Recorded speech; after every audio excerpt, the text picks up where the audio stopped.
La communication non verbale, c'est les gestes, c'est l'interprétation des gestes, c'est le décryptage des gestes. Le non-verbal joue un énorme rôle dans la communication. Donc, il faut, si je suis intervenante, il va falloir que je réagisse autrement.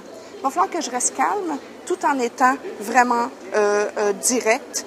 Il va falloir que je ne provoque pas le regard de l'autre. Je pense que les ambulanciers devraient se poser comme question, est-ce que, de par mon comportement, est-ce que je vais rendre mon interaction, mon intervention plus difficile? Donc, il faut aussi se regarder pour pouvoir mieux communiquer. Si on s'aperçoit qu'on est fermé, qu'on est agressif, qu'on est impatient par des types de gestes, peut-être que ce serait bien de s'ouvrir davantage pour que l'intervention soit beaucoup plus rapide, efficace et peut-être même agréable. Les comportements positifs, ce sont des comportements d'empathie, ce sont des comportements qui vont vers l'autre. L'écoute chaleureuse. Quand je parle d'une écoute chaleureuse, je parle d'une personne qui regarde l'autre avec son rotatif gauche pour rentrer en contact avec l'autre personne.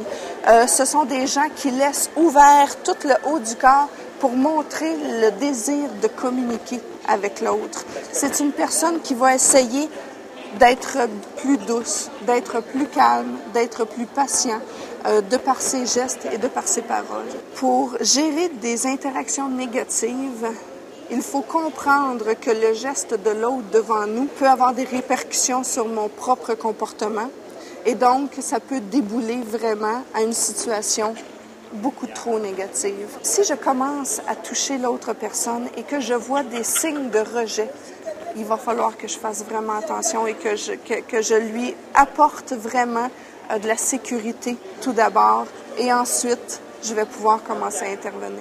En lui parlant doucement, en s'approchant mais légèrement, ne pas rentrer dans sa bulle trop rapidement parce que cette personne-là probablement n'aimera pas qu'on rentre dans sa bulle trop rapidement.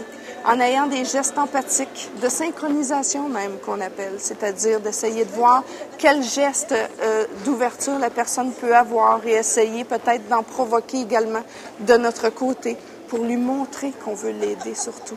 Donc, ne pas se fermer, ne pas commencer à rentrer dans l'intervention rapidement et être extrêmement logique, stratégique et être vraiment là, de ligne par ligne, il faut que j'intervienne de cette façon-là et de ne pas créer de l'empathie avec l'autre ou de relation avec l'autre risque d'avoir une influence sur la façon dont je vais intervenir avec cette personne-là.